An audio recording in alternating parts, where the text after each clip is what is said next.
오늘 본문은 수가성 여인이 예수님을 만나서 큰 변화를 경험했다는 이야기입니다. 굉장히 짧은 만남이었습니다. 그리고 짧은 대화였습니다. 한 30분 정도 대화를 나누지 않았을까 생각합니다. 근데 30분 이전과 이후는 인생이 완전히 달라졌습니다. 저는 이 스토리를 읽을 때마다 예수님을 지금 50평생이 넘도록 모시고 살지만 참 변화가 더딘 것 같아요. 변화가 잘 안 되는데 수가성 여인은 예수님을 만나자마자 30분도 되지 않아서 인생이 확 바꿔졌습니다. 우리 인생의 대단한 선배가 아닐까 한번 생각해 보게 됩니다. 어떻게 이 짧은 만남에서 이렇게 완전히 거듭난 여인이 될 수 있었을까? 그게 이번 주에 제가 궁금한 점이었습니다. 6명의 남자를 만나서 굉장히 큰 상처를 받았음에도 불구하고 예수님을 30분 만났는데 인생이 완전히 변화되고 달라졌다는 것입니다. 어떻게 그렇게 되었을까요? 예수님께서 이 수가성 여인의 아픔과 상처를 아시고 찾아오셨습니다. 그리고 그걸 고쳐주기를 원하셨던 거죠. 어떻게 고쳐주셨습니까? 어떻게 이 여인의 인생을 역전시켜 주시고 변화시켜 주셨을까요? 방법은 뭐였습니까? 이 여인이 원했던 우물을 파서 돈을 엄청나게 많이 주어서 큰 사업을 하게 해서 신분을 바꾸어서 이 여자가 변화된 거 아닙니다. 6명의 남자를 바꾸면서까지 그런 변화를 시도했던 여자였어요? 안 되었지 않습니까? 예수님은 단 한 가지의 방법으로 이 여인을 완전히 바꾸셨습니다. 그게 뭡니까? 생수를 마시라고 말씀하셨죠? 그 생수는 예수님 자신이었습니다. 나를 받아들이고 영접하라. 그 얘기를 하신 거예요. 이 여인은 짧은 대화 속에서 예수님을 메시아로 그리스도로 깨달아요. 그리고 예수님을 영접합니다. 이것이 이 여인의 인생이 완전히 바꾸어진 비결이 되었습니다. 저는 목회를 처음 했을 때 사람들을, 성도들을 제가 변화시켜야 된다고 생각을 했습니다. 그게 제게는 엄청난 스트레스였어요. 설교를 해도, 성경 공부를 해도, 새벽 예배를 해도 사람들이 변화되지 않습니다. 그때는 성도들에게 예수님을 만나게 해드리는 그런 목회보다도 제가 가르치고 설교하려고 했었습니다. 제가 변화되어야 할 사람인데 어떻게 사람들을 변화시킬 수 있겠습니까? 지금은 제가 저의 목회의 핵심 사역은 성도님들이 예수님을 누구신지 알고 깨닫고 믿고 받아들이고 영접할 수 있도록 도와주는 사역을 제가 하고 있습니다. 그렇게 예수님을 영접할 때 수가성 여인처럼 인생이 바뀌는 걸 제가 많이 보게 됩니다. 오늘 본문에 보면 예수님께서 내가 생수다, 나를 마셔라 이렇게 말씀합니다. 근데 이 여인이 알아듣지를 못해요. 처음에는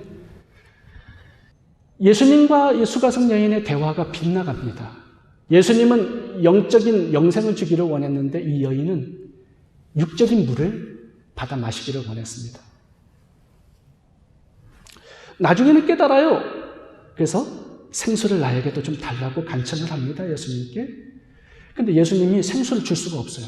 왜냐하면 여러분 예수님 자체가 생수잖아요. 마음문을 열어야 예수님의 생수를 받아들일 수가 있는 겁니다. 생수만 달랑 받아 마실 수 없어요. 예수님이 생수이기 때문에. 그러니까 마음문을 열어야 되는 겁니다. 마음문을. 그래서 예수님께서 마음문을 여시는 그런 작업들을 이렇게 하시는 것을 볼 수 있어요. 하나님의 선물이 있다. 10절. 14절. 영원히 목마르지 않을 것이다. 그 속에서 영생토록 솟아나는 샘물이 되리라. 영생, 영원, 생수, 하나님의 선물, 이런 영적인 것으로 이 여인의 시선을 옮기도록 만들어 주셨습니다. 근데 그게 잘 안 통했어요. 예수님이 마지막 카드를 꺼내십니다. 그 카드가 뭡니까? 내 남편을 불러오라. 남편을 데리고 오라는 마지막 카드를 꺼내셨어요. 근데 이 여인이 깜짝 놀랐습니다. 난 남편이 없어요. 그 얘기는 뭐예요? 나 이 얘기 하고 싶지 않아요. 이 뜻이에요. 예수님께서 그 여인의 깊은 상처들을 파고 들어가셨습니다. 맞다. 너 옛날에 5 남편이 있었는데 다 이혼하고 지금 6번째 남자와 동거하고 있는 거 내가 다 안다. 왜 예수님께서 이 남편의 문제를, 깊은 상처를 막 끄집어내셨을까요? 왜 그래요? 이 여인이 자기의 힘으로는 도저히 바꿀 수 없는 인생의 문제를 보게 하신 겁니다. 내 힘으로는 절대로 이 죄에 노예된 상태에서 벗어날 수가 없어요.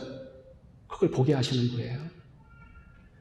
그렇게 해서 나는 구원자가 필요합니다. 지금 이렇게 나오는 겁니다. 메시아가 오실 줄 나는 압니다. 그분이 그리스도이신데 그가 오시면 이 모든 일을 나한테 이야기해 주시고 내 문제를 해결해 주실 것입니다. 이렇게 나옵니다. 마지막에. 예수님이 그때를 놓치지 아니하시고 내가 그러다. 내가 네가 소망하는 메시아 그리스도 하나님이야. 내가 생수인데 나를 받아 마셔라. 이 여인이 마음문을 열고 구원자 예수 그리스도를 마음에 받아들입니다. 영접해요. 구원받은 하나님의 자녀가 된 겁니다. 근데 여러분, 여기에서 우리가 한 가지 생각해 봐야 될 것이 있습니다. 왜 우리는 변화되지 않는 거죠? 왜 이렇게 변화가 더딥니까? 예수님은 수가성에 도착하셔서 이 여인을 만났습니다. 바로 옆에 계셔요. 예수님을 만났다고 변화되지 않습니다. 예수님의 음성을 들어요. 천지를 창조하신 하나님의 음성을 지금 듣고 있어요. 우물가에서. 그렇게 해서 변화되지 않았습니다. 여러분, 마음문을 열기까지, 예수님을 내 마음속에 영접할 때까지 변화되지 않습니다. 여러분, 예수님은 손님으로 찾아오셨어요. 수가성에. 이 여인은 그 손님 예수님을 주인으로 받아들입니다. 주인 예수님으로 받아들인 거예요.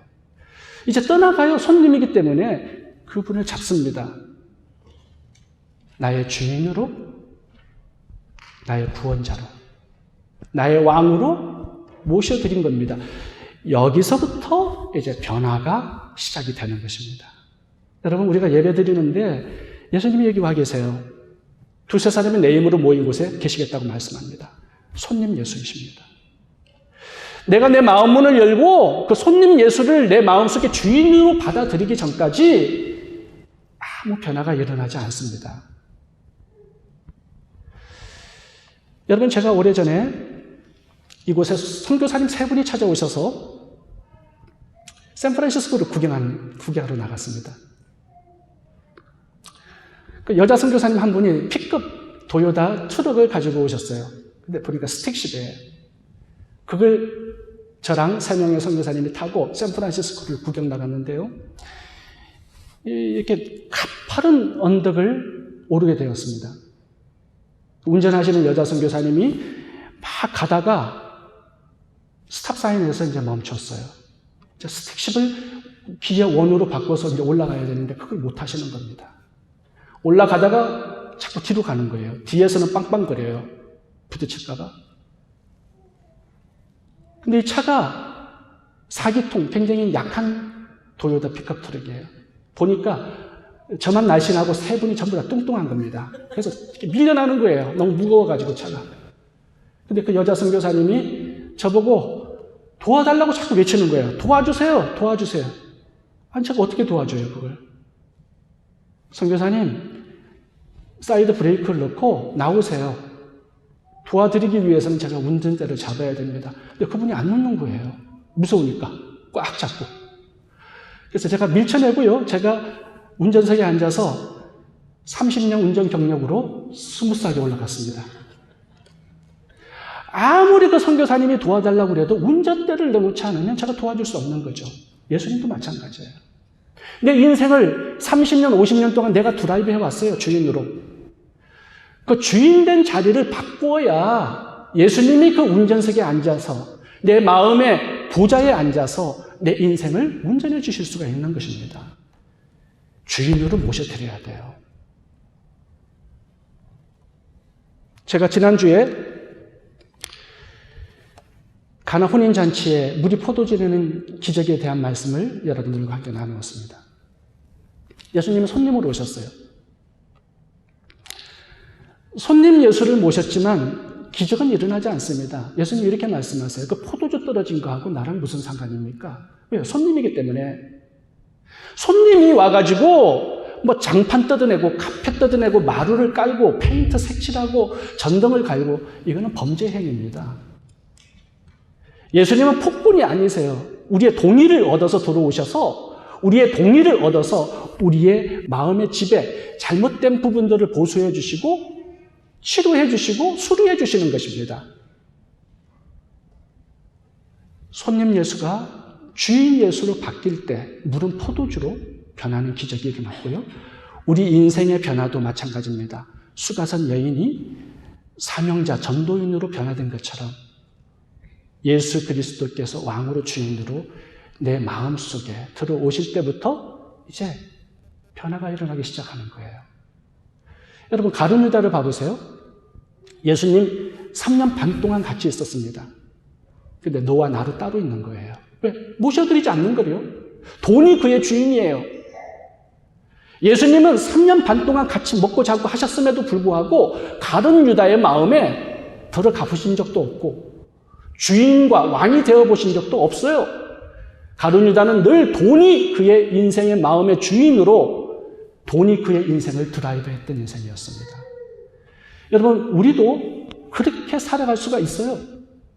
예수님이 여기 계시지만 나와 아무런 상관없는 분으로 손님으로 계실 수 있습니다.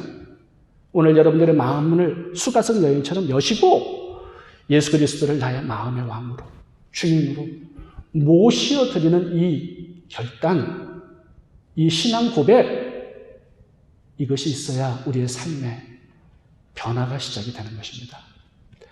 제가 아는 형제님 한 분이 모태신앙으로 자랐습니다. 38살 때까지 교회를 다녔어요. 근데 교회만 왔다 갔다 하는 겁니다. 30대에 사업을 시작을 해서 돈을 굉장히 많이 버셨어요. 번 돈 가지고 뭘 했냐 하면요. 카베레, 술집을 다니는 겁니다. 그리고 도박에 손을 대어가지고요. 도박 한 판에 아파트 한 채가 왔다 갔다 하는 금액을 걸고 도박을 했어요. 근데 도박이 자지도 않고요. 3일 동안 도박을 하셨다고 그러셨습니다. 자지도 않고. 그렇게 도박에 미쳤어요. 그런데 주일이면요. 양복을 깨끗하게 입고 교회를 나가는 것이었습니다.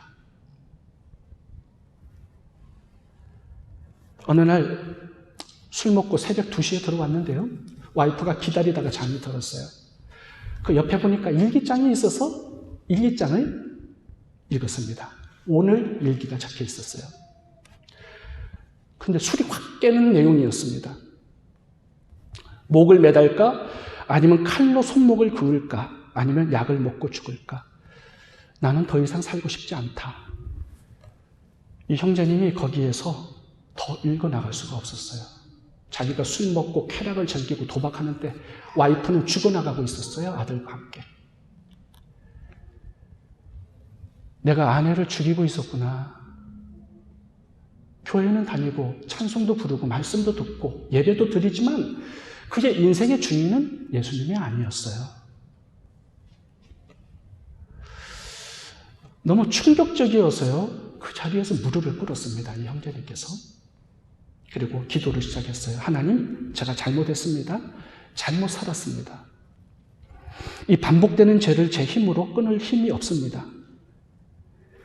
제 힘으로 의롭게 살아갈 능력이 없습니다. 저를 좀 도와주세요. 제 마음속에 들어와서 주인이 되어주세요. 제 인생을 다스려 주시고 통치해 주세요. 38년간 손님 예수를 주인 예수로 바꾸는 그날 밤이 된 것입니다. 변화가 시작이 되었는데요. 술을 보면요, 술을 구역질이 나더래요. 그러니까 못 먹는 거예요, 술을. 도박을 하기 시작하면요, 또 구역질이 나는 거예요.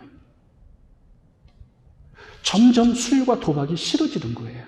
이 변화가 그 형제님에게 찾아왔다고 간증을 했습니다. 왜 그렇죠? 예수님을 주인으로 모셨기 때문에 그렇고요. 내 마음의 보좌의 왕으로 모셔드렸기 때문에 그렇습니다. 여러분들의 인생 가운데 한 시점에 손님 예수가 주인 예수로 바뀌어져야 됩니다. 이때부터 우리의 인생은 이제 물이 포도주로 변하는 그런 변화가 시작이 되는 것입니다. 예수님께서 이제 주인으로 들어오시면 우리들에게 선물을 가지고 들어오십니다. 오늘 성경 구절을 한번 살펴보도록 하겠습니다. 10절을 제가 읽겠습니다. 예수께서 대답하여 이르시되 내가 만일 하나님의 선물과 예수님은 그냥 오시지 않으세요. 선물을 가지고 들어오세요. 어떤 선물을 주실까요? 우리 인생의 문제들을 하나하나 이제 해결해 주십니다. 우리 마음의 깊은 과거의 상처와 두려움들을, 어두운 부분들을 이제 빛으로 바꾸어 나가십니다. 치유와 회복의 선물을 가지고 들어오시는 거예요. 죄에 묶여 있는 사람은 죄 사함의 선물을 가지고 들어오시는 겁니다. 예수님께서 이 여인에게 남편을 불러오라는 충격적인 메시지를 던지셨습니다.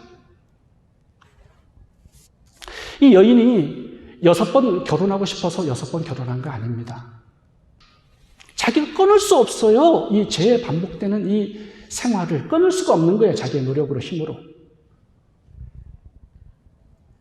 그래서 구원자 예수님을 바라보고 의지하게끔 만드신 거죠. 이 6명의 남자를 남편으로 맞았다라는 것은요, 그만큼 상처가 깊다라는 뜻입니다.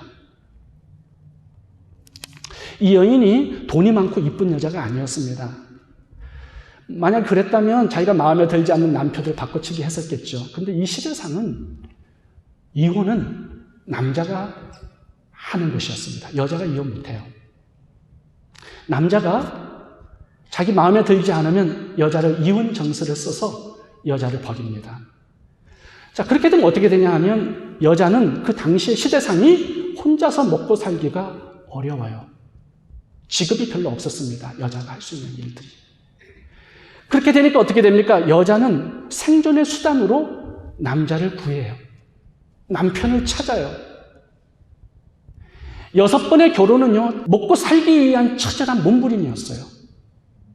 이 여자가 나빠가지고 죄인이기 때문에 남자를 바꿔친 게 아니라 아마도 나이 많은 그런 남자들에게 붙어서 사랑으로 결혼하지 않아요.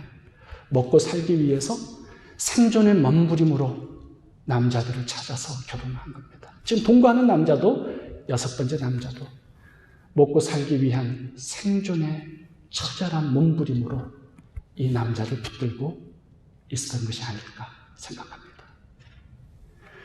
얼마나 상처가 깊었겠습니까? 동네 사람들은 이 여자를 손가락질합니다. 그래서 저녁에 서늘할 때 물을 길러 와야 하는데 사람들이 만나기가 싫은 거예요. 대낮에 아무도 없는 12시에 물을 길러 오는 여인이 된 것입니다. 거절감, 버림당한 수치, 조롱, 손가락질, 마음이 단단하게 돌처럼 굳어 있어서 예수님께도 마음문을 열지 못했던 여인이었습니다. 예수님은 이 여인의 상처를 품으시고 만져주시고 손대주시기 시작합니다. 왜 그럴까요? 주인이 되었다라는 것은 그 사람의 그 사람의 문제와 상처의 주인이 되셨다라는 의미입니다. 주인이니까 종의 모든 문제를 떠맡아야 되는 예수님이 되신 것입니다. 그래서 상처를, 두려움을, 처절한 생존의 몸부림을 예수님께서 하나하나 해결해 주시는 것입니다.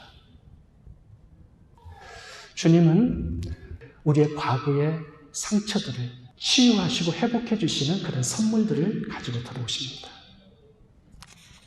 주님은 하나의 더 선물을 주시는데 오늘 성경구절 14절을 우리 같이 한번 읽어보도록 하겠습니다. 14절입니다. 내가 주는 물을 마시는 자는 영원히 목마르지 아니하리니 내가 주는 물은 그 속에서 영생하도록 솟아나는 샘물이 되리라. 여러분, 솟아나는 샘물이라는 단어가 무슨 뜻일까요? 이 솟아나는 샘물은 뭐냐 하면요, 예수님께서 생수로 내 속에 들어오셔서 그 샘물의 권원이 되어주시겠다는 뜻입니다. 그래서 내 속에서 이 생수가 끊임없이 밖으로 표출되어서 다른 사람들도 마시게 하겠다는 겁니다. 축복의 근원이 되게 하시겠다는 거예요. 이런 선물을 주시는 거죠. 사명의 삶, 하나님의 영광을 위한 삶, 이웃의 축복이 되는 삶, 이런 삶을 선물로 주시겠다는 겁니다. 오늘 마지막 구절을 한번 같이 살펴볼까요? 28절입니다. 나의 행한 모든 일을 내게 말한 사람을 와보라. 이는 그리스도가 아니냐. 이제 동네에 들어가서 전도하기 시작합니다. 30절. 저희가 동네에서 나와 예수께로 나오더라. 39절 보겠습니다. 여자의 말이 그가 나의 행한 모든 것을 내게 말하였다 증거하므로 그 동네 중에 많은 사마리아인이 예수를 믿은지라. 이 수가성이 뒤집혀졌어요. 큰 변화가 일어났어요. 예수를 믿는, 영생을 얻는 사람들이 많이 생겨났습니다. 교회가 세워졌어요. 누구 때문이죠? 수가성 여인 때문에. 이 한 사람 때문에 구원을 얻는 수많은 수가성 사람들이 생겨난 겁니다. 이런 솟아나는 샘물이 되게 하시겠다는 거예요. 나만 그 샘물을 먹는 게 아니라 내가 먹었던 그 샘물을 통하여서 다른 사람들도 생수를 마시게 해주는 그런 구원의 통로로 나를 하나님께서 쓰시겠다는 거예요. 예전에는 다른 사람들의 부담이 되었던 사람이었습니다. 이제는 축복이 되는 사람이에요. 천국을 주는 사람이에요. 이런 솟아나는 샘물과 같은 인생을 주님은 우리들에게 선물로 주시겠다고 말씀하는 것입니다.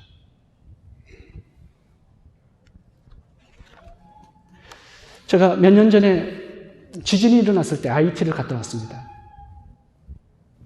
그래서 국제기아대책에 헌금을 전달하고 왔거든요.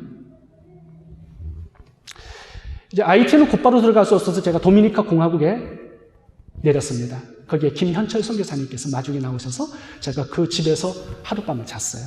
그러니까 그 다음날 같이 그분의 차로 제가 지진이 났던 IT로 들어갔습니다. 근데 도미니카 공화국의 선교사님이었던 김현철 선교사님과 하룻밤 자면서 대화를 나누는데요. 이분은 예전에 산미그룹 회장이었습니다. 아마 여러분들 산미그룹 잘 모를 거예요. 우리 시대 때 재벌 기업이었어요. 산미그룹. 이분이 엄청난 재물을, 축복을 가졌던 사람이고요. 또 캐나다에 철강회사를 시작했는데 포항제철 다음으로 큰 철강회사를 운영했던 분입니다. 근데 췌장암에 걸렸어요. 췌장암에. 그래서 이분이 캐나다의 철강회사를 포항제철에 팔고요. 산미그룹을 정리했어요. 도미니카 공화국의 선교사로 떠나신 겁니다. 제가 거기서 그분을 만난 겁니다. 그분이 오른쪽에 췌장암이 걸려서 이게 변통을 차고 다니셨습니다. 근데 저에게 행복하다라고 말씀을 하셔요. 행복하다. 그럼 뭐 때문에 행복할까? 대화를 나눠봤는데요. 그분은 재산을 정리한 걸 가지고 도미니카 공화국에서 하는 일이 뭐냐 하면 현지 목회자들의 교회를 건축해주는 사역을 하고 계셨습니다. 자기의 인생이 참 행복하다라고 말씀을 하셨습니다. 자신의 남은 생애를 써주시는 것이 감사하고 자신의 재물을 써주시는 것이 너무나 행복하대요.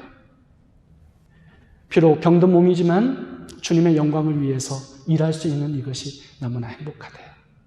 그분은 도미니카 공화국의 샘솟는 샘물로 지금도 사역하고 계십니다. 이러한 샘솟는 샘물이 되는 이러한 인생을 여러분들 선물로 받으시기 바랍니다. 여러분, 마음문을 여셔야 돼요. 예수 그리스도를 주인으로 받아들이셔야 됩니다. 예수님은 들어오셔서 내 마음의 모든 상처를 치유하시고 회복시켜 주셔서 많은 사람들의 축복의 근원이 되는 인생을 살게 하실 것입니다. 사명의 삶, 하나님의 영광을 위한 삶, 이웃의 축복이 되는 삶, 솟아나는 샘물 같은 그런 인생으로 살아갈 수 있기를 축복합니다. 기도하겠습니다.